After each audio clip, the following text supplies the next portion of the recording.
Hey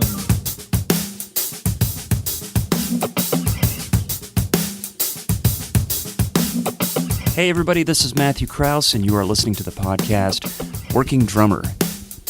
Today I talked to Nashville drummer Tim Horsley. Since 1998, Tim has worked with some of the best-known country artists in Nashville, including Keith Urban, Gary Allan, Deana Carter, Suzy Bogguss, and Jamie O'Neill.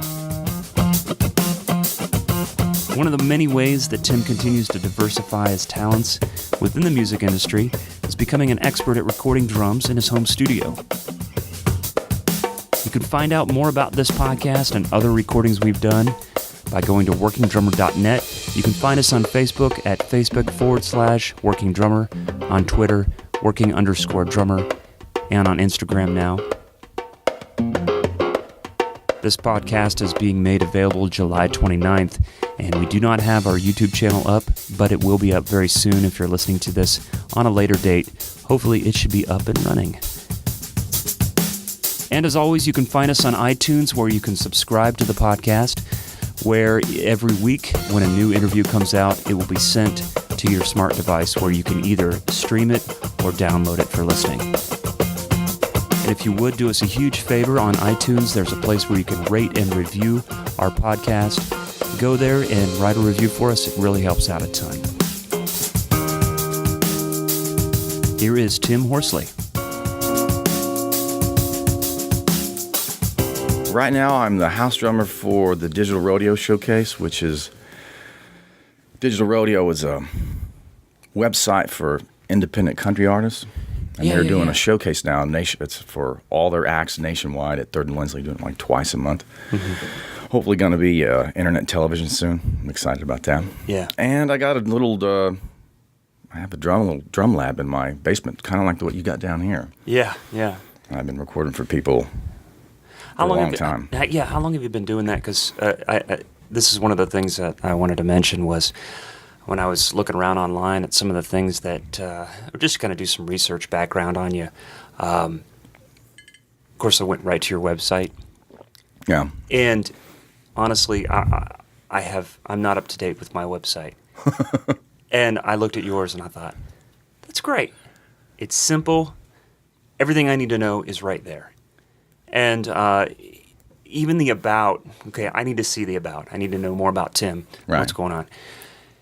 And you were like, I've been playing since I was 4, playing live since you were 8 or something. Yeah, my dad was a Southern gospel singer, and I want to get to that, but I wanted to say real quick. Yeah, I did it when I was a little kid. Yeah. That was about as much information on the website that I got.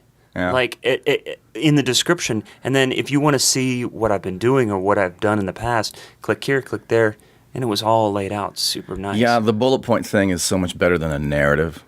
Yes. Maybe you can scroll down the about page and just see who I'm recording with now, what projects have I going, what artists have I worked with on the road, what music videos I've been in, what venues I've played, whatever. I think that was my point. Yeah. Was just that I thought the bullet point thing was really great. And I've seen that a couple times, and I think Jeff Brown has that on his website, and that was one of the first times I noticed it. I was like, man, I'm loving that idea. And so it was just my friend David DeWeese, he lives out in California now. I sent you the link. It's deweese.com, and he helped put that design together, and that's just his feel. It's real easy and economic. You know, it's not all cluttered. Right, you know, right.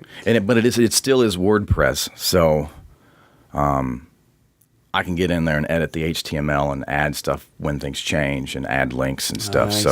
I see. Yeah. So anybody that's interested in doing, check out your website, see kind of how that's done. Yeah. I thought that was really.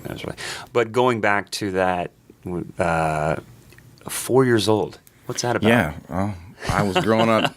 My mom tells me I started. I took a tin of blocks and would turn the thing upside down and take different blocks that were shaped like sticks and just wail on it.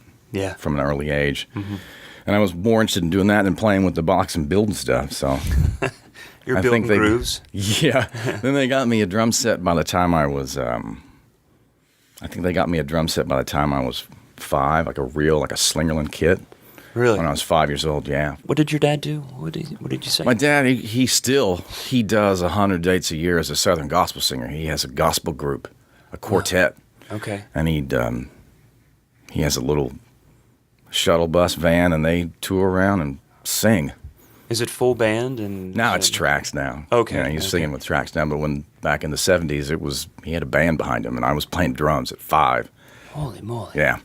So you were getting into it. Now, did you have a teacher or any kind of formal training? Unfortunately, no. I was thinking about this the other day. I can't remember why, but I mean, I grew up in a pretty small town. Yeah. I had 87 people in my graduating class. Wow. Actually, the high school band director taught me how to read music when I was like 3rd or 4th grade. I'd take free period, and he'd go in there and teach me how to play on a snare drum and stuff. And but it was all geared towards contest, like those sort of state contests where you get together and you just play snare drum solos and whatnot. And yeah. I wanted to play a kit, Yeah. And when I'd go to his house, I remember being a little kid going to his house, he wouldn't even let me play on a drum. And I think if you're teaching a kid how to play the drums, it's like you got to let him play a drum, because he's not going to understand a practice pad. And I wasn't even playing on a practice pad. They didn't have these. I was playing on one of his kitchen table chairs with you know what I mean? And so it would be quiet. And I was just like, this isn't any fun. I don't want to do this, Right. But no, that's the only formal training I had. I think I'm definitely a product of the instructional video world. Okay. I got into high school, and that really changed my life a lot, because I was able to all these great players. I mean, nowadays the internet, it gives you information at the snap of a finger. Right. If you're curious about something that Vinny Colaiuta played on some in 2 solo, seconds. Yeah, you can look it up. Right. When I was a kid, information was rare. Finding out a piece of information about what someone was did doing. you have access to that? I mean, because I grew up in a major city, and I knew where the drum store was. There were actually a couple drum stores we Didn't could have one. go to. Okay. Didn't have one, no. No. So how did you get out? I'm thinking Well, the DCI videos. Yeah, DCI videos when they first started coming out. Right. Yeah, and that was like How did you get a hold of them? revolutionary. Order them? Well, I think a high school girlfriend got me a subscription to Modern Drummer, Yeah. right, for a Christmas or something. And it was supposed to be shared between a buddy of mine, and I ended up keeping them all. But it was in there. I think their advertisements were in there. You'd see people trying to sell those videos, and I was just like, oh, I got to see that. Yeah. I think my first one was Tommy Aldridge. Oh, right. Because I've always loved double bass players. I've always loved that.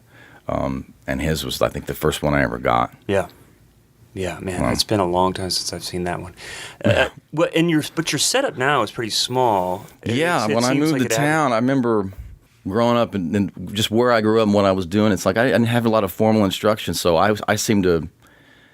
How can I say this? I don't know. I approached drumming more like a sport way back when. I was in a progressive band, and we covered Joe Satriani and Rush instrumentals and stuff like that. And so I didn't really know a lot of. If I sat down behind the kit to play, I wanted to play a lot of notes, and that's the simplest way to play. When I first got to town, my first gig was with country singer Suzy Bogguss. Yep. Bass player friend of mine hooked me up with that, and I realized somehow I was smart enough to realize that if I put something up, I was going to hit it. Right. That's the simplest way I can say it. I remember thinking, I got all the music and all the some charts, and I thought to myself, wow, if I set up more than this, I'm going to play more than what's here, and this won't last. That was just sort of putting a Band-Aid on a problem at the time, but that's what I did. Yeah. Because I realized, wow, if I put all this stuff up, I'm going to be tempted to start playing a lot of notes. But when you in a Suzy Bogguss song, which would not have been good whatsoever.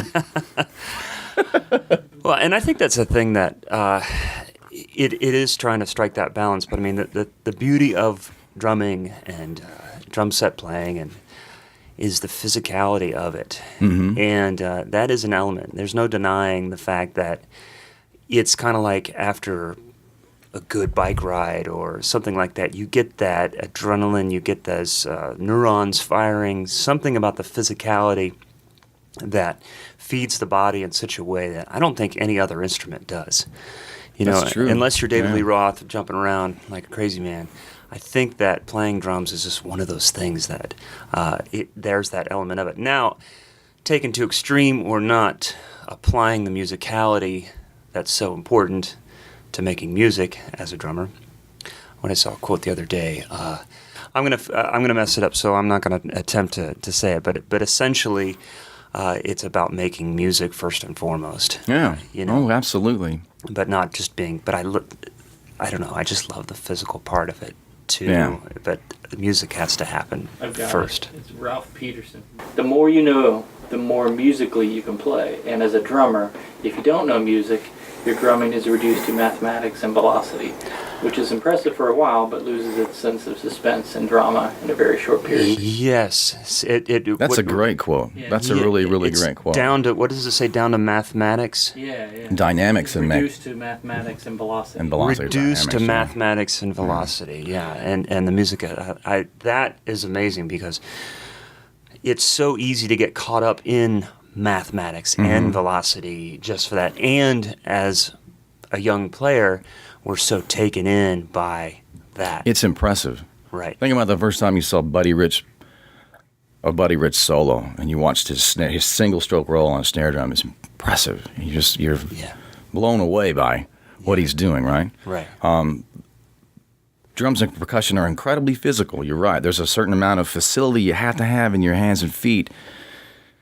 And so it takes a lot of work. It takes a lot of work, you know. You got to train your feet, which are not really meant to do anything. They're meant to walk around.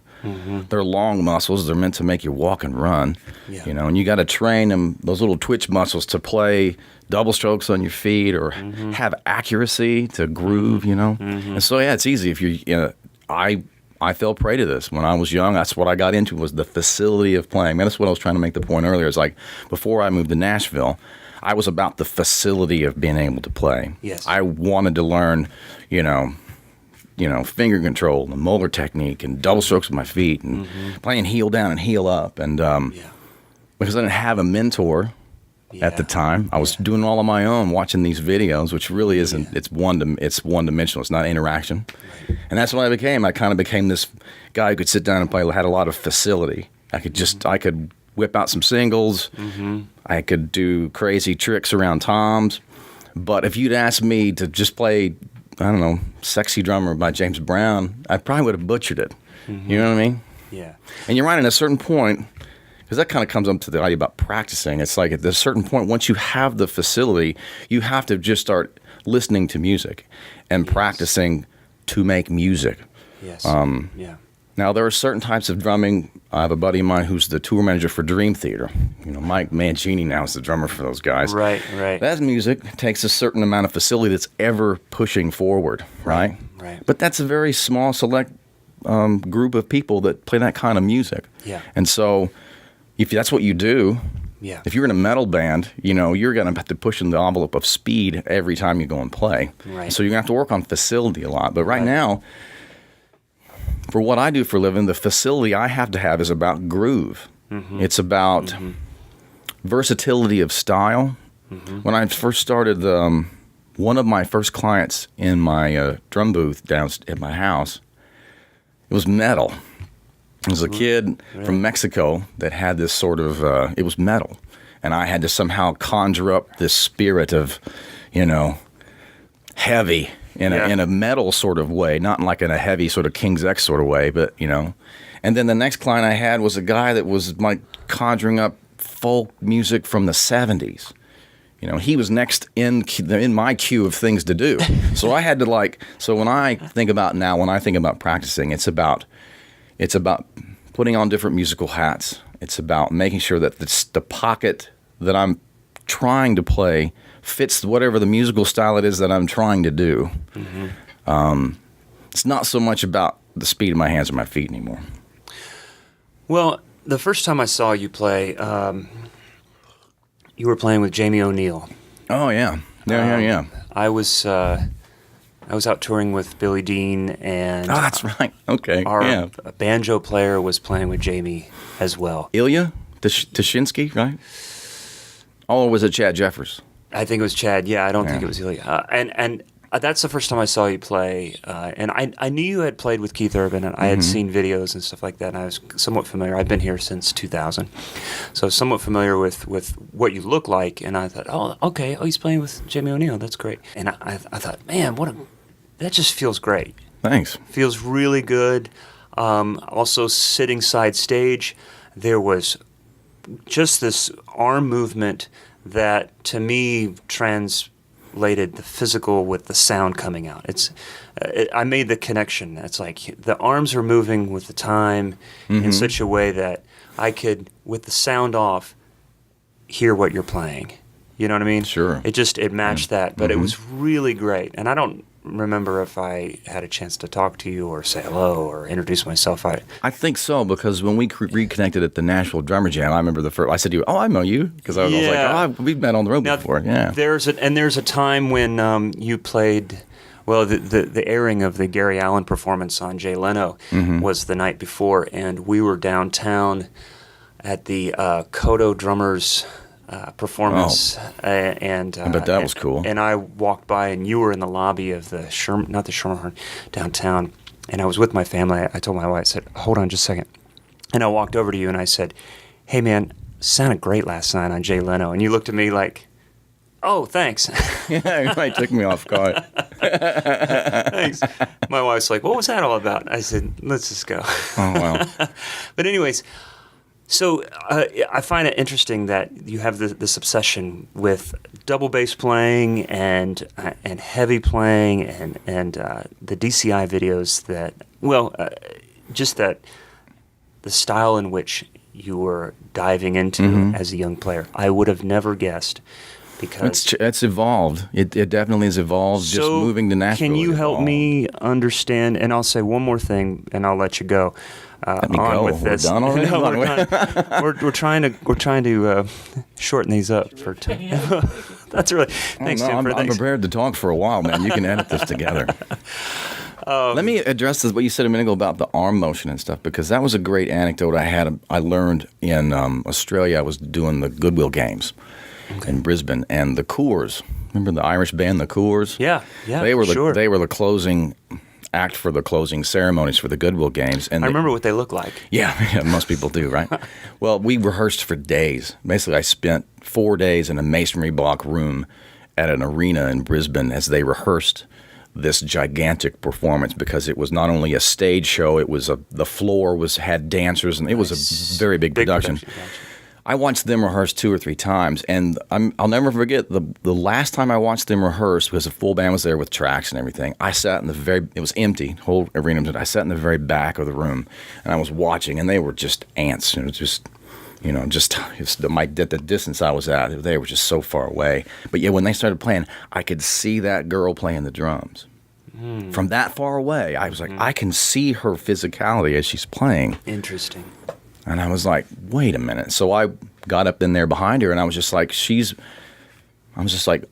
it reminded me of what Billy Ward, you know who Billy Ward is? The guy who used to write.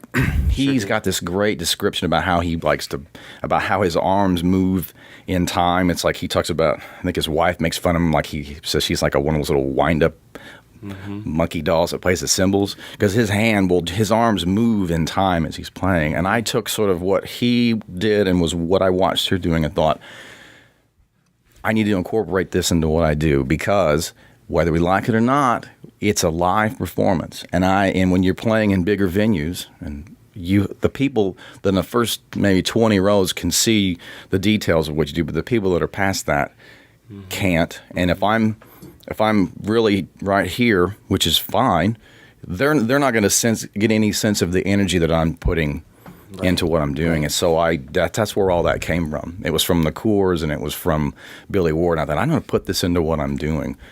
And it works. But as a drummer, when I saw you play, it seemed like you were using that as a way to keep time. Well, definitely. Yeah, definitely. Right, but it's like that was getting you from point A to point B. Because I think even Erskine says time is not here where you're hitting. Time is here. It's in between the notes. I think it was Louis Bellson. I remember him seeing in one of those old videos. Right. Right. Talking about playing swing about how time's a circle. I think it's the first guy I ever heard talk about how time is a circle. Yeah. And that's definitely what's in that big backbeat.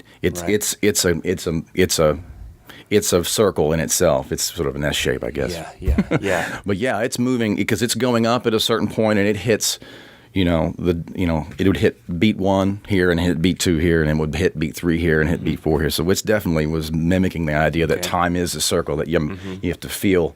I can hear when guys aren't doing that. When I watch the guys on the road now, because tracks and click tracks are so. Oh, they're ubiquitous. Everybody's got them on stage now. Right. When a guy is trying to hit a click like he's got a gun like this going, okay, that was, I got it.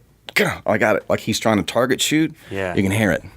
Yeah. You can hear it in how you can just hear it because the placement is just what you think it is. It's like they're trying to target shoot. So it's a little in front, and then it's a little back, little in front, little back, little front, little back, just doing this the whole time. I see. Guys that are thinking about it being that time is in a circle, yes. it flows. They may be a little behind it with something, but every time it's going to be that way. And so when it ebbs and flows, it's smoother. Yes. You know what I mean? Yes. It's a smoother thing.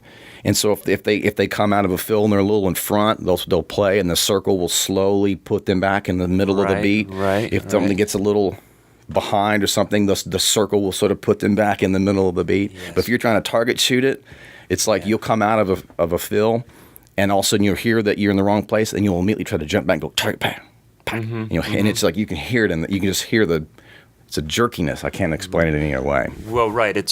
And we aren't hearing the click. We aren't hearing the relationship. We're not hearing the click. We're not hearing that stuff. No, it's making music as a working drummer. This is what you're given. Yeah. Okay, here's the gig. We play to a click. We have tracks. I mean, you can't walk into an artist gig or another gig and say, listen, I don't play to a click. I don't do this and that. Right. If you can't. want that particular gig, if that is the makeup, if you can't if you don't have that luxury of saying, well, this is my band and this is how we do things. So can you address some of that? I mean, some of the gigs, they're going to have all that stuff. So how do you... All of them do now. Right. Every one of them are going to have that in some degree. Sure. Yeah. Sure. So you just have to, I would say, in short, you have to remember that you brought it up first. You have to remember that no one else can hear the references that you're hearing. Mm-hmm. So your groove and pocket has to transcend the click track you're listening to. Mm-hmm. It actually has to transcend the track that you're listening to, because there's a possibility that the mix out front is not the mix that you have in your in-ears. Right? You may be listening to subdivisions and parts that are in your mix that may not be translating out front because it just doesn't work that well. It takes a lot of rehearsal, which I think is a dirty word in this town. No one likes to rehearse. Heaven forbid. Have to save money. Just go out and play, right? Yeah. So there's a possibility that the things that you're listening to in your in-ears aren't being translated out front. And so you have to think, well, how is my pocket sound? How good is this groove working? You know what I mean? How's my placement within the kit? I think I heard J.R. Robinson talking about that one time, about the placement of the beats of each hand and foot, and how you can change the relationship between your hi-hat and your foot and your snare and totally change the way that a song will feel. Think about that when you're playing live, and make sure that whatever it is that you're playing is working, and hopefully the front of house guy can manage all of the electronics that's going on to your left, and that it's working out there. But you have to let that stuff go as far as the engineers control, the tech, some of those things. Yeah, I've gotten in arm wrestling matches, figuratively. Okay. Yeah. Or with front of house guys about that kind of stuff, and it just doesn't. I don't know. You almost have to kind of make sure that what you're doing is the best it can be from your seat, from your perspective. Oh yeah, absolutely.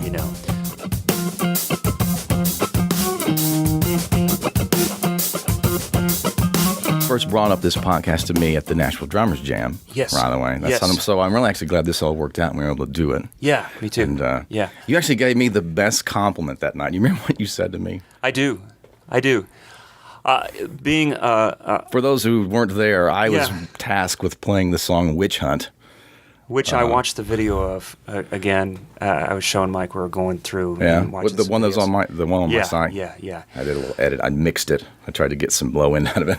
Well, I had seen you play probably 3 or 4 times before, and I always loved your pocket. Always loved your feel.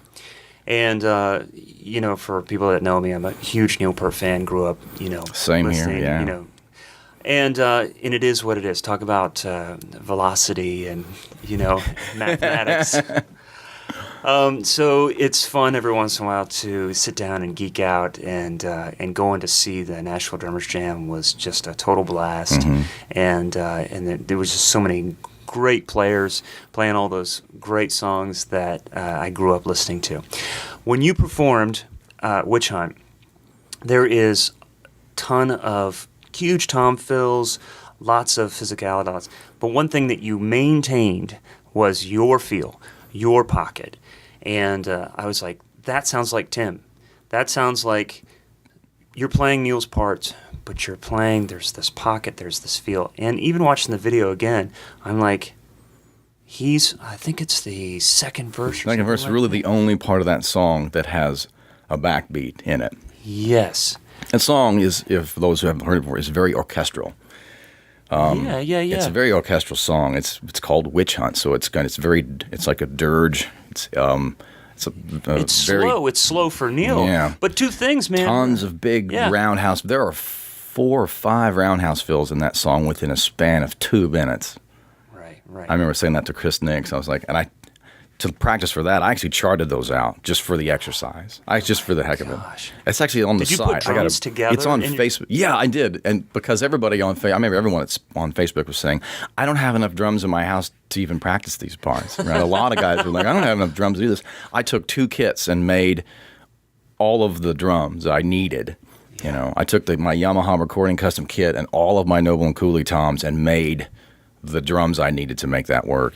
And I just, for the exercise of it, I grew up listening to that music just like you did. And because I love it, I was like, I'm going to really show it some respect, quote unquote, and just really learn it. Just really learn all the little intricacies about That's it. almost all the guys did. And it paid off. It really paid off. I watched that and I think that worked. I'm really proud of that performance. You should you be, know? man. And what you really said to me, he was says, I don't know.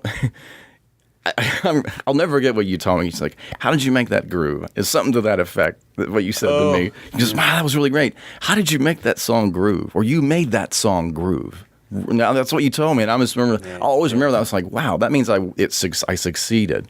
Yeah. I mean, all due respect to Mr. Peart. Yeah. He is a pioneer. Yeah. But he's not known for his backbeat. You know what I mean? He's Right, not right. known for. Sure. We're talking about moving to Nashville and the learning curve you go through from where I said I was and where I am now. Yeah. When you're playing that kind of music, you don't have a pocket. And I moved to Nashville, and country music has a pocket. Like, it's got to have a pocket, and it's not his, you know? Yeah, yeah. So I had to, unlearn a lot of stuff. That's part of the Suzy Bogguss story. I had to unlearn some things and take drums away and think about how to really play a 2-beat, how really to play a train beat, you know, how to really to make these things make people want to dance, Yes. you know? And I want to touch on Excuse me. that, starting at that Suzy Bogguss thing. But I do want to say how ironic it is that you grow up, you're playing this type of music, you come to Nashville, have to unlearn this stuff, and then just this year, you're playing this Neil Peart tribute thing on the big kid. I know.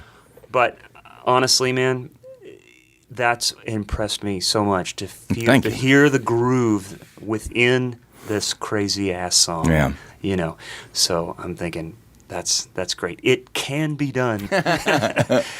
Yeah, So- yeah. Thank you very much. I'll always remember that. I said, wow, that kind of made my day, actually. Oh, You said good, that man. Well- around the car, I was like, wow, that means it worked. You know what I mean? Well, I'm here's really the happy thing about it. that. My hat goes off to everyone that performed there because the place is jam-packed full of drummers. The place is jam-packed full of incredible drummers. Mm-hmm. And I would be nervous as all get out and to try and stay relaxed and to play well and to play back in time to keep a groove would be just and so everybody that was up there, I'm like, good for you, good for you, good for you. That was incredible. That was great. So to hear how it comes together in the midst of all that talent was awesome. But so how did you go about unlearning this? Was there anything that you could put your finger on? Yeah. That said Exactly. There was a point in where a buddy of mine, we used to have. This was long before iTunes. We had a subscription to a playlist from I can't even remember the name of it now, but it was some place in Japan that was like all these imported fusion CDs, like really rare performances of different jazz records, just crazy stuff. And I remember thinking at one point, I was like, I can either buy Terry Bozzio and this Lonely Bears record, or I can buy this record with Steve Jordan playing drums. And that was the pivotal moment. Like, I remember thinking to myself, where am I going at this? This is a crossroads where I'm like, I appreciate all this crazy polyrhythmic, independence of Terry Bozzio, but at the same time, I want to do this for a living, and I need to more sound like this than I need to sound like this. Right. And I bought that record with Steve Jordan, and that's how you unlearn it. You just start. Oh, I got to learn how to play this, and it was I. Listening to pop songs and just track myself playing against pop songs and saying, why can't I make that feel right? One of the first ones I did that with was, you're going to laugh at me for this. It was I think it was off the movie Space Jam. Okay, it was the track that Seal did for the movie Space Jam, and it was "Fly Like an Eagle." Now you think I'm full of it? Google that later and listen to the Seal's version of Seal's version. Seal's version of Fly Like an Eagle. Oh, yeah. And it is the grooviest sounding song, and I must have practiced that for 6 months. Track. Sure. I'd play that down and listen myself back to it. This is when I just had a little 4-track. And I was like, boy, that doesn't work. That's no good. Yeah. Let's try again next week, and I would sit and try to work out why, and it was just repetition, just listening and repetition, and just sort of unlearned and relearned, or actually didn't say I unlearned it, but I just learned something new. I learned it was time to start learning about groove, about how to make, and this is back to my original point, because I'm in a place now where it's like, if I'm supposed to play something a little bit New Orleans, swampy, I got to pull that off. If I'm playing pop country, I got to be able to pull that off. If I'm playing something that's metal, I got to be able to sort of pull that off. Right. And so it wasn't that I unlearned it, I just refocused myself and thought, that makes sense to me. And my guess is that you've taken all that facility that you learned growing up and you applied that in such a way that when it came time to sitting down and trying to cop what Steve Jordan was doing, you had the facility to do it. It was just a matter of shifting and putting the notes in the right place and balancing your kit out from top to bottom. And my new obsession is in recording now, is being my own engineer, because the way my drum booth is set up, I'm sitting one direction looking at the drum set, and then I turn 180 degrees, and behind me is all the recording gear, all my mic pre's in a rack, screens in front of me, programming tools, whatever I got is there, and the monitors are right behind me. So I spin one way and play, and spin the other way and edit, or whatever. Wow, okay. Right? Yeah. And so that's my new obsession, is tracking, mic placement, mic choice, mic pre-choice, EQ, compression. That's my new. That's something else I'm practicing all the time. Well, I wanted to ask you about that, but I just wanted to clarify something. When you were sitting down playing along with stuff, trying to relearn things, you said you were tracking yourself? Yeah, I had a couple mics. At the time, I was living in a duplex. We didn't have a house yet, and I had a storage facility out in Bellevue. Yeah. It was like one of those garage door place things. Sure. And I had a Korg sequencer. I would sequence stuff in, and then I just track myself. I would record myself with 2 mics, just playing along to stuff, along to my sequences, along to things, and then listen back to it and go, is that working? Is it not? Because that's the only way you're going to get better. I mean, I wish I would have had that a long, long time ago, but listening back to what you're doing, you really can hear. It's hard to hear when you're playing it how groovy it is as opposed to when you're just listening to it objectively when you've got sticks in your hand. Yes. And everyone should be doing that. At this day and age, probably everyone is doing that. Right. But or if you're not, you should be. That's absolutely. what I want to make sure that I understood. Is that you were playing along with stuff and saying, "Oh, it doesn't feel right," but you were recording yourself. I was recording it back and going, "Wow, that wouldn't make." that couldn't make anybody dance. That would sit people down. You know what I mean? That's not going to work. It's worked. It's worked. So tell me about your home studio. Tell me what's been going on with that, and how long has that taken you to get? It started off. It's been a long time. My friends used to make fun of me because I've always had a hard time getting drum endorsements. If you look on the jacket of the CD, remember those CDs of the Golden Road record? We have You have one right there. On Keith's Golden Road record, on this the is back. a new one, brand new band called Queen. The Queen. Oh, wow. The Queens, I think. That's all right. If you look on the jacket of that CD on the back, he's got a bunch of stuff about the live band, and everybody's listing what they play and who their endorsements are. And I'm under my name. It says Tim Horsley, drums, percussion, whatever, and it says, and he has endorsement leprosy. It's on the CD jacket. By who? I'm sorry. By Keith Urban's Golden Road record. Yeah. Okay. And it's on there because I couldn't get anybody to touch me. Couldn't get anyone to touch me. It was the craziest thing. And we were on the Brooks and Dunn tour. We were playing amphitheaters in front of 20,000 people in mine, and I couldn't get a drum endorsement for nothing. Isn't that crazy? What? However, I've always gotten audio gear. Always gotten audio gear. Audio guys learn when they're just like, here, how about this? Oh, try this. DBX, when I was with Jamie O'Neill, the DBX people when I was out in Utah, just gave me 4 channels of compression one time. Here, man. Wow. Use this. Just let me hear what you're doing. It's like, okay. Yeah. The drums is like, it's always been really a rough road, you know. Yeah, that's interesting. Nowadays, though, I am signed with Peisty, with Tim Shahades over there. Uh-huh. I endorse Noble and Cooley snares, and I have one of their kits. I still use it all the time. I love it, and that's Carol Jones and Nick, her son, out there in Massachusetts. They're great. Brian Spawns helped me out in the last couple of years when I was with Gary with us a couple live kits. Yeah. Remo, finally, and Vic Firth. Oh, wonderful. But in the beginning, Interesting. the desert. But Yeah. I was able to get audio gear. And so from Keith's gig through the Jamie O'Neill gig, I got hooked up with Transworld Audio out in Las Vegas. They hooked me up with Daking mic pre's and stuff. Mm-hmm. They also helped me get a hold of some API mic pre's that I could use. Shure helped me out from Jamie's gig with getting drum mics for the studio, which I still use. Heil Pro Audio. I know Bob Heil. Bob Heil gave me a bunch of mics for the studio. So, man, it's like I think maybe I need to focus on this. Whatever this is, I need to. Yeah. And so when I first, back to your question, when I first started building it, it was right after Keith's gig and the Jamie's gig. Yeah. I really got my first pieces of gear, a computer, because the big investments. If you're playing guitar or bass, you only need 1 channel, 2 channels, 4 tops maybe. Right. Drums, you're going to need 8.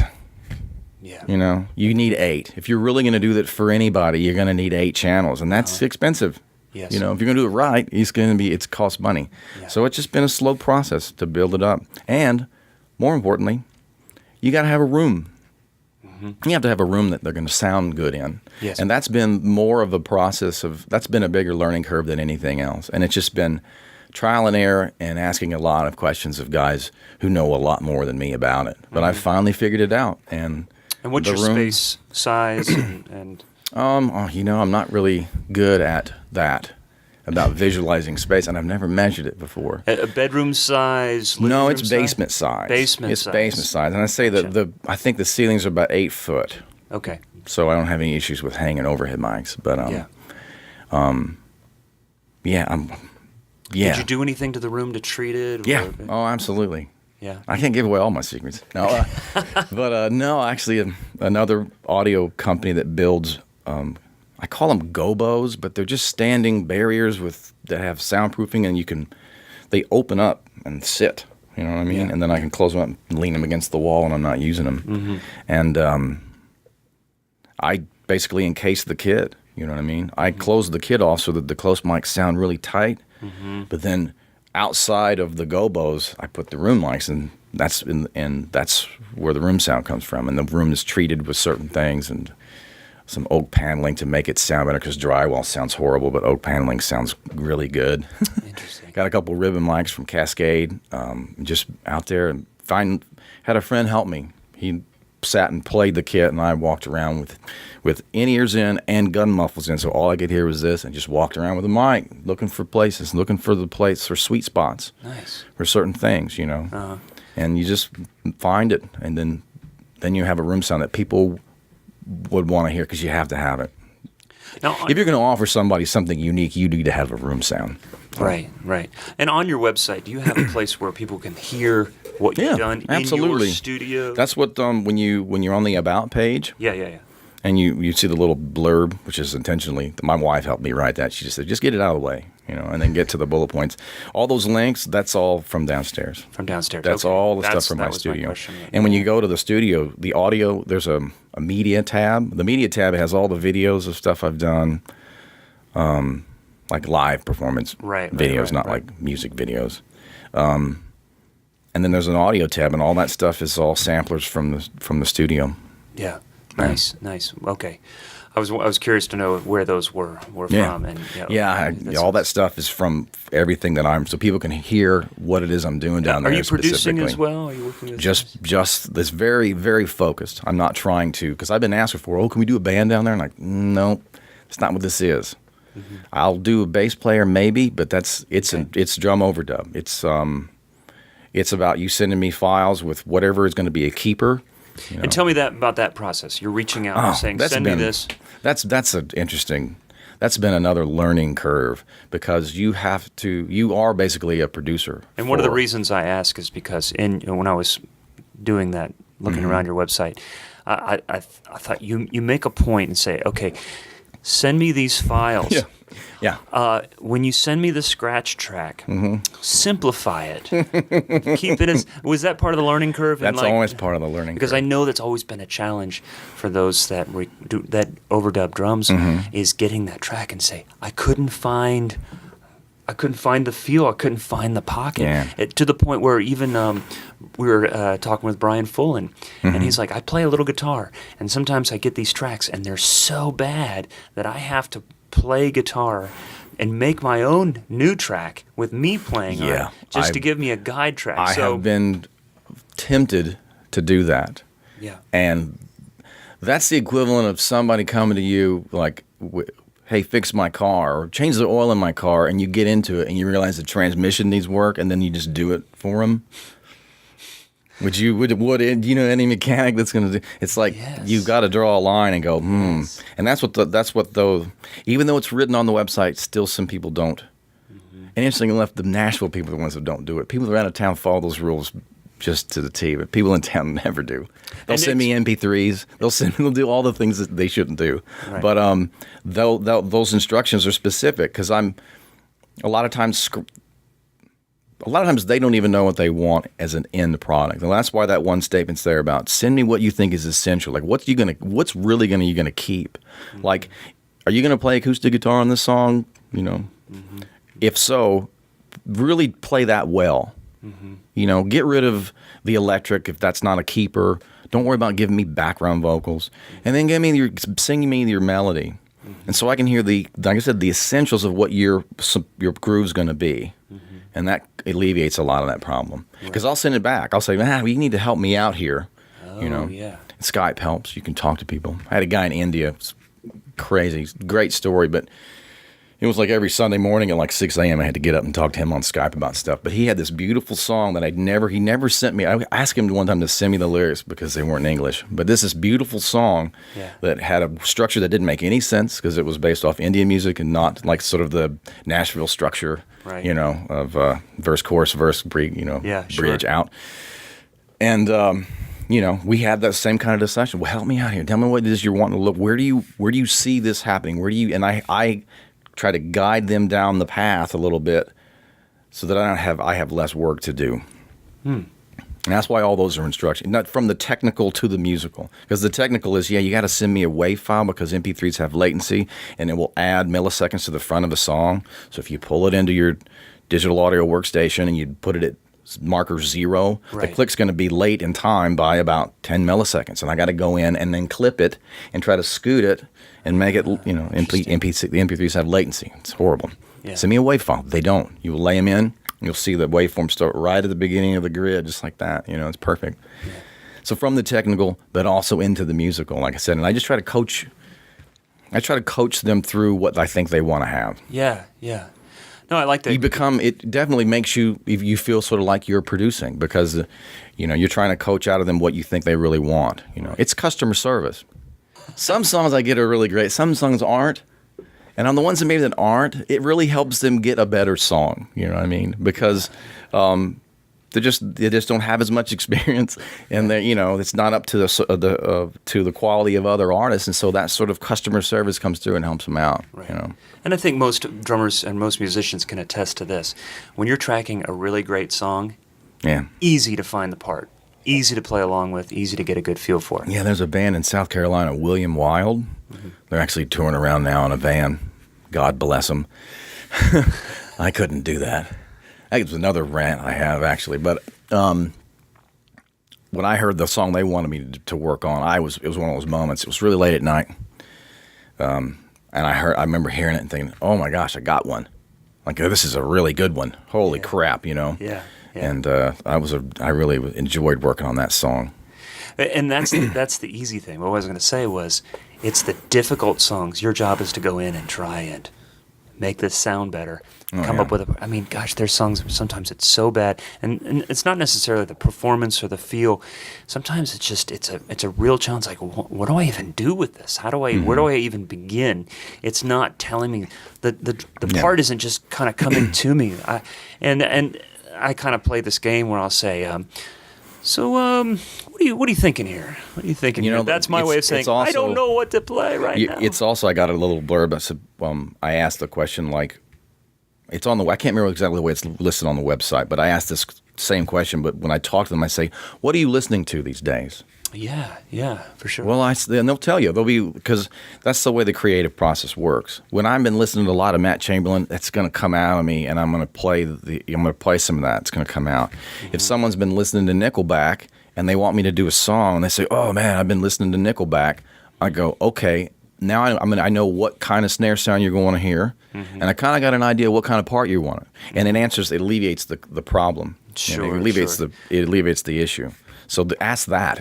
If you're tracking for someone online, don't say, what do you want? Say, what are you listening to? Because a lot of times they don't know. They don't know what they want. They just want you to be great. Yeah. But I got to somehow plug into their subconscious and find out what it is that's inspiring them to write this song. Yeah, man. So I ask them, what are you listening to? Because 9 times out of 10, the music this goes back to our other point, the music that's flowing through them that they're listening to is going to come out in their art. Mm-hmm. That's what they're going to get. Yeah.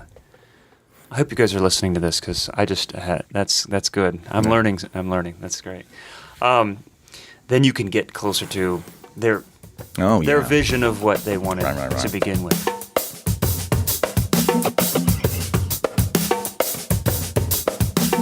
What's up, industry trends? Because this is my biggest rant right now. You got and it. I have to say this. If any guys in town listen, this is something you need to start saying no to. It's the Sprinter van. There have been a lot of cost cutting. Everybody's always trying to cut costs, right? This new trend about Sprinter vans, I really have an issue with. Okay. Because I have a 2-year-old little girl. I bought cars to protect her. She's my little girl, so I bought I bought my wife a tank. This car is in the best shape. You put her in that car, I'm getting ready to buy a Subaru for myself. So when she's in that car, I know she's safe, right? Yeah. It doesn't make any sense to me why a record label would put $250,000 into an artist and then send them on the road in a Sprinter van. Mm-hmm. First, they may look like a bus when you open them up, slide that door open, but they're not. Yeah. Okay, they're not on the inside. They're I don't know. I took a trip from Nashville to Lincoln, Nebraska with someone, and we were all beat up by the time we got there. Yeah, I can imagine. It was just beat up because you can't rest on it, So and the second problem I have, and this is the real problem, is they won't hire professional drivers. Yeah. Everybody on the road has anxiety about the road. The first time you're in a bunk and you hear a rumble strip, everybody's going to deal with insomnia. They're going to deal with a certain amount of fear about the fact that you're going to realize one day, hey, I'm not invincible. This may seem like some just endless weekend up here, but there's somebody up front that's responsible for all of our lives, right? Right.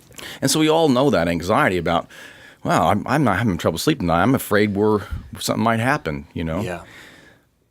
I've been asked to go out on 2 different gigs for new artists, and on both gigs, I got emails that said, oh, the artist will be driving us to upstate New York. The artist is going to be driving us to upstate New York. And I was around, there was an artist back in the turn of the century named Clay Davidson, who, big up-and-comer, great singer, great voice. He was wearing the duster and the hat before Eddie Montgomery, right? Yeah. I remember doing a radio show with him at the trade centers.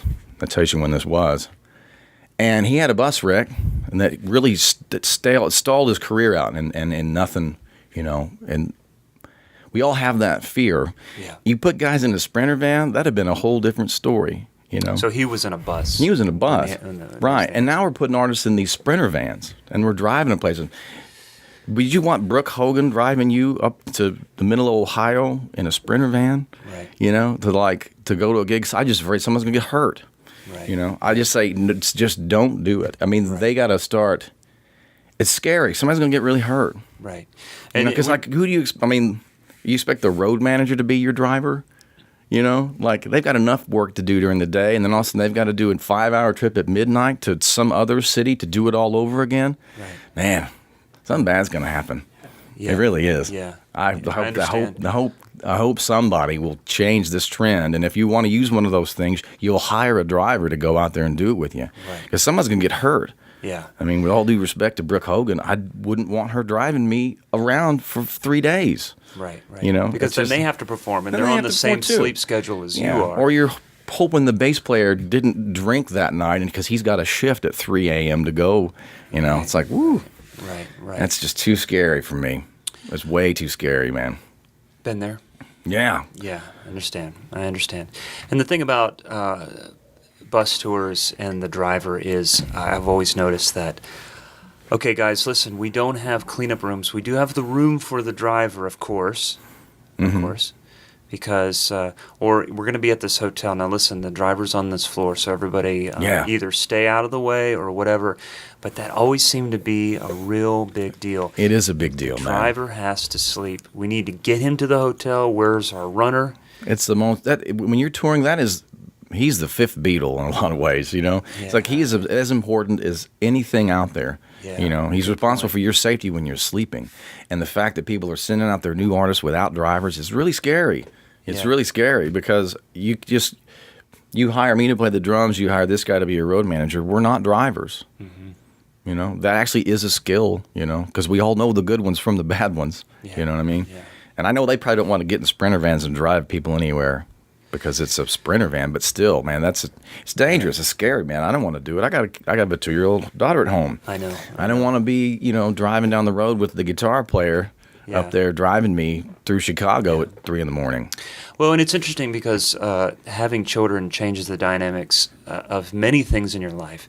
But when my son was born 13 years ago, that's when a lot of things changed for me in what type of gig I got paid, what my bottom dollar was, lots of those things. And it was amazing that it was really simple to say, look, this is what I need. I've got a family now, and people are like, oh, okay, okay. Now, I probably should have been doing that a little bit sooner, but something that was a big motivation in keeping that together. Yeah, we'll just close it out with this. A lot of people may think that buses and drivers are luxury, and my point is I think they're necessity. Yeah. For the safety of your artists and the people they crew, and just for their ability to get out there and perform and sell the product that you're trying to sell to people, you know.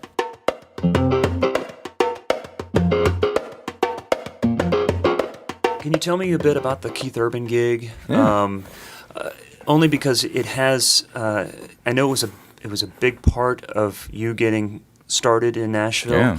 Yeah. It's been a coveted gig, I think, in town. There's always been great drummers on the gig. So I don't want to spend a whole lot of time, but just kind of tell me about that experience and what led to it. I got that job because of a road manager. Suzy Bogguss, his old road manager, was his original road manager, and he needed someone, and that's how I got the call. That was in 1999, and it was to me that's watching an artist go from the beginnings to the zenith is the best part of a gig. And when I think back on that gig, that's what I think about, because I have photographs of us all unloading the bay of a bus together, like Keith grabbing guitars out of a bay. You know what I mean? All of us packed in the back lounge singing songs of the, because Those we pictures own are on one eBay bus. right now. They're selling. We had a lot of firsts. We did a lot of things together for the first time. Yeah. Like I said, all those Tonight Show performances, big amphitheater shows, like those were all firsts for not only me but for him and a lot of the other people in the band. And so that was a good. When I think back on that time, that's what I think about the most, because that experience was just excitement. It was just excitement watching the rocket take off. Yeah. And watching all of the people, all of the things that aligned to make that gig happen. This not only just him being the entertainer that he is. The guy's a human jukebox. I've got so many great stories about him being able to just pull songs out of thin air and perform them. It's amazing. Wow. Watching him, the condition, not only that, but also the condition of like where his label was at the right time, where country radio was at the right time, what they were looking for. Right. And it just, all the grooves just laid in together, and it just took off, you know? And it was weird watching it. When you're out on a bus, you're isolated. You don't really know what's going on. But also you start to see the crowd change. From being, we used to play out in the Southwest at the line dance bars, in Arizona, and we clear the dance floor. They'd be out there line dancing to stuff, Yeah. And then we get up and start playing, and they would just walk away and sit down. And it was just like, oh, this is brutal. But then we watched it change. All of a sudden, we'd go to places, and they're all singing "But for the Grace of God." Yeah. They're singing "You're Everything" back to us. Somebody knows the lyrics. Like, oh, what's happening? Yeah. Yeah. Especially when you see people sing the lyrics to original material, it's pretty cool. We had a song called "Out." He had a song called "Out on My Own," and he used to jump off stage and run around. And when everybody's seated, you can do that. You get out and you run around playing guitar. And it was incredibly entertaining. I said he's just one of the best entertainers that I think the town has. I remember one time he ran so far away that his wireless gave out. You know what I mean? He was so far out in front of us. He was actually out in the carnival, out, way too far. It was hilarious. But then I remember one point him running out and the bleachers emptied and tackled him. Oh, no. That's when the things are changing. Like, what's going on? All of a sudden now, wait, we don't know any better. We're in a bus. It's just the same thing we're doing every day. And all of a sudden we go to some venue and he goes running down the steps and running out. All of a sudden all these girls empty out of a bleacher and they stand up, and I watch him. He's playing and he looks, and I see his guitar go like this, and then he goes whoop, and then gone. He sinks into the ground. And we were just out there playing, vamping oh no, I see the road manager out there moving around trying to get him, and grabs him and pulls him back on stage, and he's just laughing about it, and gets up and keeps going. But I was like, oh wow, this is the rocket ship taking on. That was the funnest time. Yeah, I think about that. It was a lot of fun. That's awesome. Was that an audition, or was that just no. a call? Okay. I've never gotten a gig from an audition. And auditions are, I still believe that if there is an audition, there's someone who already has it before you go in. Because like I said earlier, when we were talking about when I was on the other side of the table, listening to guys, I already had my plan. I knew who I thought would be the best for the gig before the 10 guys came in to get it, because I just knew. I already knew. Everybody knows that if you're auditioning to begin with, we all know you have facility. We all know that you can play. So that's not what it's about. Yeah. I actually did an audition this year, but it wasn't to get the gig, because I knew I wasn't going to get it, because I know how the game's played. Yeah. I got asked by I can't think of Chris's last name right now, to audition for Terry Clark, right? Because she was going up and she was doing some dates. Oh, yeah. And it was last minute, too. And I was like, well, I already know somebody's already got this. You know what I mean? So actually, when I showed up, I said it out loud. I said, I know you've already got somebody. That's not why I'm here. Yeah. So I'm here because I want to play Terry Clark. I want to make your decision really, really difficult. And throw a wrench in the works. Yeah, so I said, I'm not here. I know I'm not going to get it. You've already given it to somebody. And they sort of Yeah. looked at me and smiled, sort of coy. Yeah. And I said, I'm just going to make a decision really hard to do. Because I learned the record part like to the T, and I sang. And it's like, they were like, shit. Once I saw the look, I was like, okay, I've succeeded. And it was also good for the network, too. I wanted to meet everybody in the organization. So, Right. But no, I've never gotten any gigs from auditions. That gig, the Keith gig came from the road manager, right? Yeah. And then from the Keith gig, I subbed out the Jamie O'Neill gig, and I got the Jamie O'Neill gig. Yeah. From the tour with Kenny Chesney that had Deana Carter on it, I got the Deana Carter gig. Okay. From Rachel Proctor's gig, I met Chris Responte, who got me the Jace Everett gig. Yeah, Chris. I Right. thought I recognized him. Right? He had short hair on the video. Yeah, right. Now, wait a Yeah. minute. That's Chris, yeah. What's the singer? Jace Everett. He's the guy. He's a great artist, songwriter that wrote the theme song for the TV show True Blood. That's what I Yeah. recognized when I was watching that video. Yeah, you that's play. the theme song for True Blood. And that's my Yeah. favorite Tonight Show performance of all times. Okay. And that's I'm blanking on names today. That drum part is it's a really difficult part It is a great to play. part. Like, I used to watch. Yeah. I started watching True Blood. I don't think I got too far into it. But my favorite part. I didn't watch the show either. But my favorite part was That intro. Was the intro. That intro's great. And I was like, that drum part is so cool. Yeah. you Shannon know? Forrest. There he is. Finally came to me. Shannon Forrest part. And yeah, it's great, right?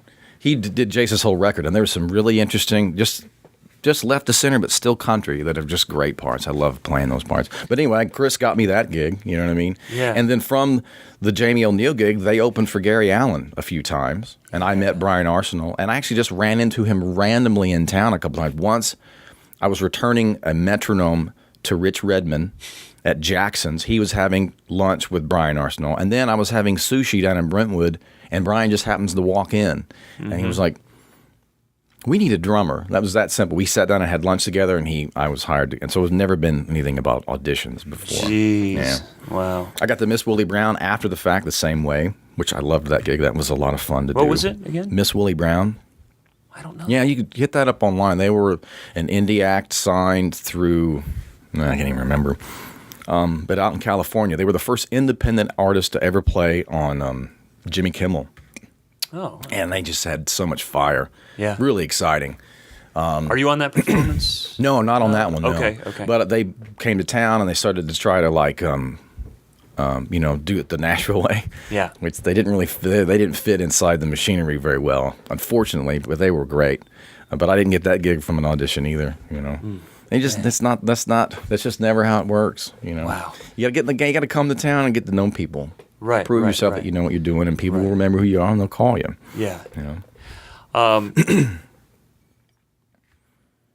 Tell me about your setup, because one of the first things I noticed when you were playing with Jamie O'Neill that time I saw you, your crash cymbal is way off to the left, and you're not the only person I've seen that. But Yeah, that did was an that experiment. evolve? That was an experiment that never worked.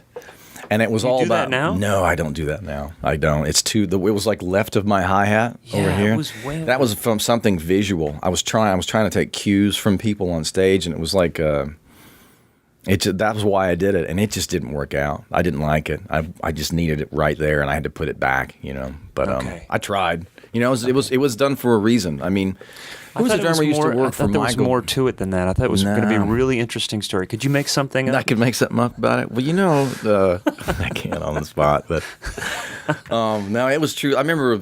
I was in a motorcycle accident. Yeah. My left arm was like this. That's right. And I like to hit it on the upswing, like over my shoulder. I like to hit this too crash many cymbal. DCI videos, man. No, it was. I remember there's a great R&B drummer that used to work for Michael Jackson and other guys who. He used to have his cymbals way, way up high, and modern drummer asked him the question, "Why do you get your cymbals so high?" He says, "I'm trying to take visual cues from people on stage, so I had to get them out of the way." Yeah, It's not Sugarfoot. It's not Sugarfoot? It's another guy. Yeah. It's the other guy. But anyway, that's like why I did it, and I'm like, oh well, that makes sense, and that's why Comment. that cymbal had moved. Listeners, comment. Let us know who we're talking about. Yeah. As, I can see his face too, but it's Yeah. all of his cymbals are way up high like this, so you can see. But do you have any advice for anybody that's getting ready to move to town? That's, we talked about the networking system and how auditions can be a thing, but it's less of a thing than people realize. Moving from their small town, learning to play double bass and Tommy Aldridge videos, and now we have. Well, stop doing that. If Right. you want to move. No, I'm not. I'm teasing.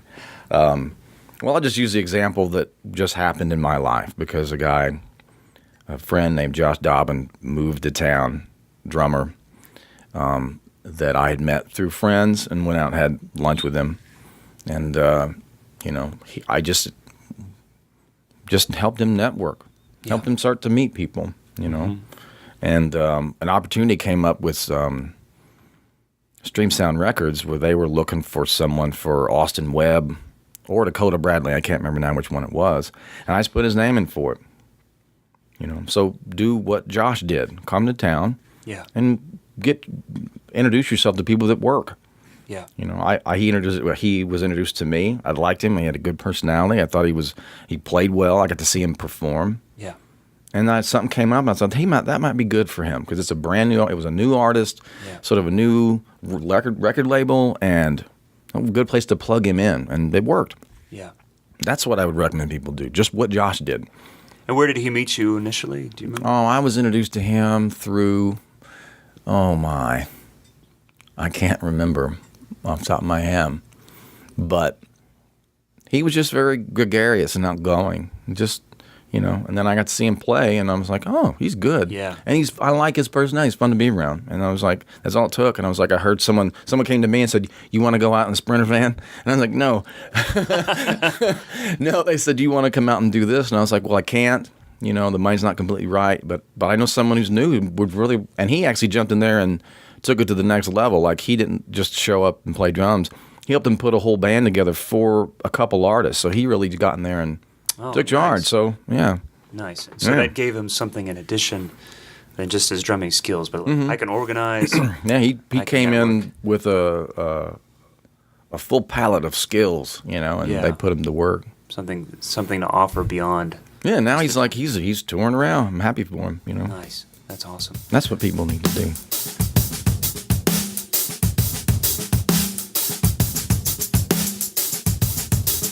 It's an interesting time in the music business because, the revenue stream is drying up. I watched, I think his name's Frank Flood from Flood Bumstead McCready. I saw him give a speech to the Arizona Businessmen's Association, or the New Mexico Businessmen's Association at the Hall of Fame. And he gave specific numbers where he was watching the revenue stream of all his artists diminish exponentially. I don't know the exact numbers he was given, but it was a scary idea to think that, an industry that used to be able to support a lot of middle management, a lot of ancillary services, now the revenue stream is going away. What are you going to do? And it's only the people that have a foothold somewhere that can keep their pay scale the same way, Like, actually, back on that point, I'm glad those drivers have somewhat of a union and that they have a rate they get to go do what they do because they are the key to the safety of everybody that's out on the road. Right, and they have to have a special license. Yeah, and it's like to do that. Yeah, and so the drivers are out there. They're going to get paid what they get paid. Like diesel is the same price no matter whether diesel prices are diesel prices. They're going to get their money every time you fill up the tank. You know what I mean? People that have percentages on their artists, they're going to get their percentages of whatever. But the people that don't have a foothold to make sure that they're still being compensated for what they do, it's changing. It's changing up, And I know some musicians. It makes it difficult for guys to be on the road. There's a lot of low rates. There's a lot of people that aren't paying much money because there's not a lot of money on the table. But it seems like in Nashville, if we're just talking about Nashville right now, that there's this modern country right now. It just seems like it's blowing up. Like they're the ones that are putting together tours that are having success, where a lot of tours aren't having success. So where is that? Well, I guess I'm thinking of like the Florida Georgia line, the Luke and Bryan and thing. And how big that is compared to. Well, Luke Bryan's great. Like, I know Kent, I know James Cook, I know Oh, me and names today. I can't. You know him real well, Dave man. Ristrom playing steel. I know those guys, and I know he's treating his guys. He's paying them really, really well. Yeah. You know. But my first tour as an opening slot, I know that he was losing money every show he was out there to promote himself. Yeah. You know, so there had to be a reserve of cash flow to put him out there on that first slot of the Brooks and Dunn tour to promote him so that people could see who he is, to see what a great entertainer he was. But at the same time, he wasn't making money. You know, he wasn't selling merch. If you've got a 4-bill evening, right? You got a customer coming in that's going to have, $60 in his pocket to spend on beer and maybe a souvenir, and you're number 4. They're not buying your merch. You know what I mean? Right. It's tough. It's still very difficult for those artists. You have to have a big pool of money to get you, recognition and known through the system that exists, and it's difficult. It's difficult. So when you have a young player moving to town or looking for work, or anybody that's looking for work, sometimes it's difficult to be, discretionary about what work you take over another, because maybe that $150, $200 gig is going to be... Well, it is a marketplace, right? Yeah. So you got to be prepared for what it is, for what the market is offering, and what can you do to make it work. Yeah. Me personally, I won't do those things, but I'm not solely dependent upon the road work to pay my bills. So if it's something that I like, like if it's a situation I really like or the music I really like, I might take a rate that's not something that I would normally do.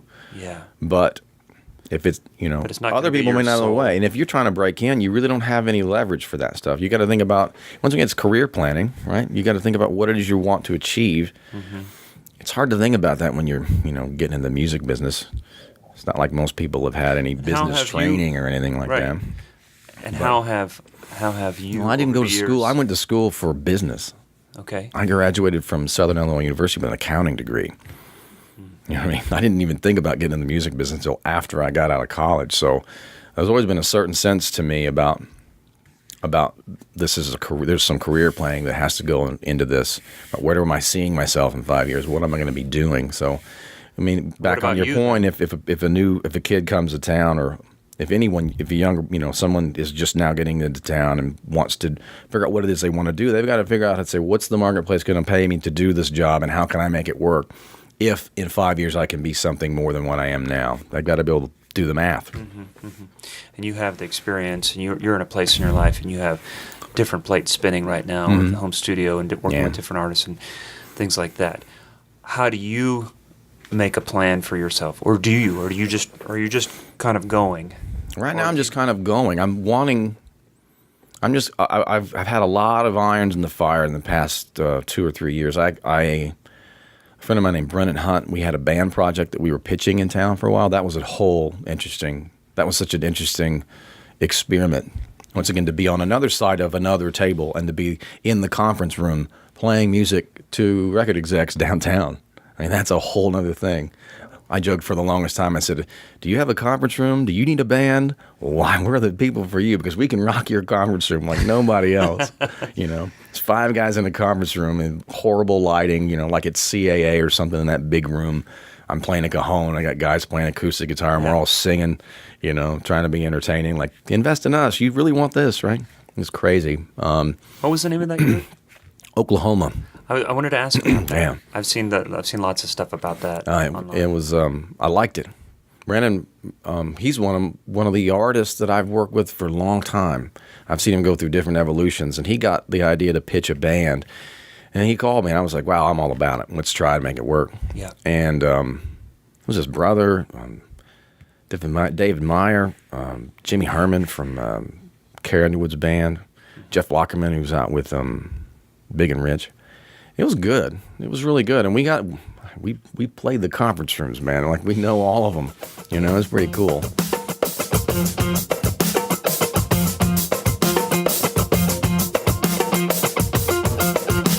I'm involved with a teaching website called homestudiocorner.com, where I get on there and try to teach home studio owners about how to mic a kit, how to keep microphones in phase.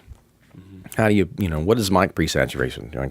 That kind of stuff. Okay. And that also helps promote the studio business where I'm trying to record and track for people. I've got the digital rodeo showcase, which I love doing because it keeps you on your toes. Mm-hmm. It's like, it's a house band thing. Every show is new artists, new songs, and you bumper people on and off like you're playing a TV show. It's really cool.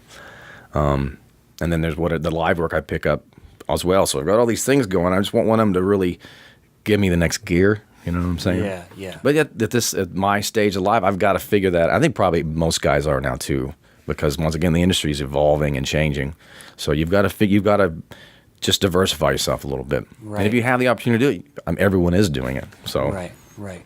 I think that's what I'm seeing now more and more. It's not just what your station is in life, where you are now. It could be at any place in your career or any age that you realize the value in diversifying your work. It's like investment. If one thing goes away, it can't be your whole world coming down, crashing. Absolutely. You have to have many things. And the best way to learn that lesson is to have it happen to you a couple times. I have to say, I've had that happen to me a few times where you're like, oh, shit, what am I going to do now? But it helps, And hustling's not easy. And hustling is part of the game because you are your own business owner. I sell my own product, and my product is me, right? Sure. And you gotta, I can't just sit around and play Contest of Champions on my phone all day. I've got to actually do some work. Try to promote a little bit. Make how do you that manage your downtime? I mean, do you spend any time practicing? I know you talked earlier. I've got my facility. Now I just need to listen. It's music. It's this and that. Yeah. And we've had this conversation a couple times before because I'm obsessed with practicing and trying to keep things in shape. But I also know that you have your set of skills, but you can't ever dismiss the listening factor. Well, my practice nowadays is about music. It's not related to a facility anymore, even though facility is always a kind of a part of it. Mm-hmm. It's about something about music. Mm-hmm. When I was going through, I wanted to learn Afro-Cuban music, so I actually went to a guy who was teaching me. Actually, he's a great percussion player and knows, it's really awesome. He does something I can't do, but he got me into a couple books, and so I would practice that for a while because I was really wanting to kind of understand that style of music a little bit more. And just because? I did. Just because. Okay. I like the drums. You know what I mean? And so I was doing it just because, and so I was practicing something about it was about music. I've always been infatuated with the band The Roots, and so every time they got a new record that comes out, I try to just meditate on it and listen to it a lot and cop some of those grooves. And now it's even more about sounds. So I'll get a new record it's about music, and I listen to what kind of snare sounds is he doing? What is he doing here? What is that? Mm-hmm. How can I recreate that sound? Mm-hmm. You know what I mean? Mm-hmm. When Matt Chamberlain does that, anytime he comes out with something new, I'm like, well, that's interesting. Yeah. Or I watch him because he's doing a lot of stuff on VMO now. Yeah. And I'm like, well, how's he doing that? Where's he putting that mic? So practice it's a little broader. It's not just about my hands and my feet. It's about my ear. It's about mics. It's about sounds. It's a little broader based. And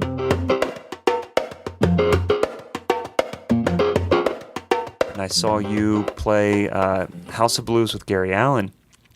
And I said, man, I love that video, but immediately I had a look of sadness came upon me. Yeah, what's that? And you were talking about your snare drum was falling apart on me. Yeah. And I have great performance. It was really cool to do, but the snare drum I had, the snare started slipping out of the bass. And so I'd get through a song and it was like there's no tension on snares anymore, and I'd have to rig it and then play the next song and it would go away. Flow of the show. Did you have a backup snare? I couldn't get attention. It was like, if I remember correctly, the first couple songs, because of what we were all bumped up, they were all bumped together, and I couldn't get anybody's attention. You know what I mean? So I was just on my own, like, oh, here we go, and then somewhere in the middle of the show, we were able to switch it out. But, I gotten through the majority of it with, Well, I The It's snare worth drum from watching. Saint Anger by Metallica. You know what I mean? That's what I was basically up there playing. Gong, gong, with no snare or sound. And that was unfortunate. Happens. It still sounded great, man. It still sounded really good. Thank you. Have there ever been other things that have happened live at like something, like a piece of gear falling apart or something like that? I have, we all have anxiety dreams. You guys have any anxiety dreams about stuff? Like, you're in a dream and you're back at school and you can't remember your schedule? I have that. My wife actually has a reoccurring anxiety dream where she gets called.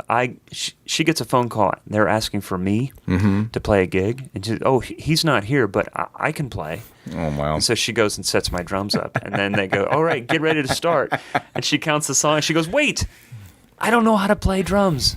Oh, my gosh. That's funny. But the fact that it's reoccurring, yeah, that's interesting. I don't know what that means. Mine is that I go to the stage, the kit's not set up.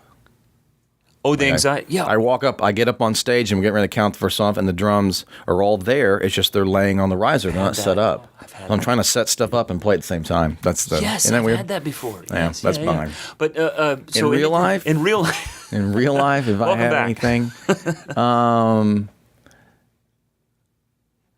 I got so many stories about other people and horrible things. One that jumps to my brain is doing the Paralympic Games in Australia, and we were playing to a track, and we were on an elevator lifting to this giant stage because they had just done the Sydney Olympics, like the real, the main Olympics, and then the Paralympic Games were right after it. So it was that same stage, that same arena that was built. Wow.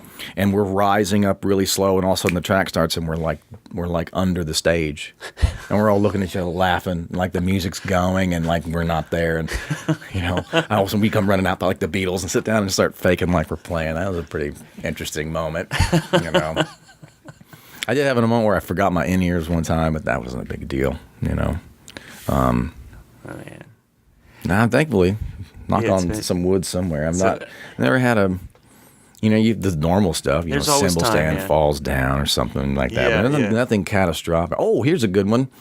But it was about a piece of gear. It wasn't me. It was Jamie O'Neill playing one of the rodeos in Texas. I think it's the one that's in Dallas, where a lot of them push you out. But this is a big one. It's got a big screen above it now, and it's a big visual screen behind you for the video wall. There's a big video wall behind you and above you. That's the word I'm searching for. And they're pushing us out, and the tracks go down on us, and the whole stage just goes into an absolute panic, because we don't have our tracks. And James LeBlanc's playing guitar. He's standing there just sort of cocked up like this, and they're like freaking out. What are we going to do? How are we going to start the first song? And he looks at him and goes, Tim's going to count 1, 2, 3, and I'm going to start, man. Like, yeah, that's what we did, and we sounded just fine. You know what I mean? Everything sounded just fine. I know. No. We had an outdoor show last year, and there was these cranes on either side of the stage holding up those big rows of speakers and stuff. And one started overheating and caught on fire. Oh, wow. And it was a 4th of July. Families out there everywhere. And so we're like looking at each other, and the engineer he's going, just keep going. Well, Somebody it's got on in. fire. They Oh, lowered wow. the crane. They put the fire out. We're still playing. Like, are you sure? Oh, like, wow. keep going. They put the fire, pulled the crane back up. You Really? see, like, people grabbing their kids and moving out of the way. Oh, man. And so it was fine, and they just kept going. The show must go on. Right. Gee whiz, man. Man, I think we've covered a lot of good stuff, man. Yeah. I think we've covered your... Thanks for letting me come in here and do this. Yeah. I had a good time. Yeah, good. Well, it was good to get to know you a little bit more. And again, I think there's lots of great stuff online for people to get to know you as well and hear and see what you're doing. And TimHorsley.com. yeah, go do that. Thanks, Tim. I appreciate you, man. Thank you. Yeah, man. So there you go. There's our interview with Tim. I want to thank him for taking the time to sit down and talk to us and share with us some of the insight of recording at home. And as you can tell, I'm a huge fan of his pocket and his feel. And if you go to his website and check out some of the tracks that he's recorded, you can hear what I'm talking about. Also want to thank Mike Jackson again for all his technical help in helping me put this together, both the audio and the video, for the soon-to-be YouTube channel that we'll have up and rolling. Again, if you have a second and you can go to iTunes and put a comment in there in the rate and review section, that's also a big help. But for now, thanks for listening, everyone. We really appreciate it and hope to see you around. Bye-bye.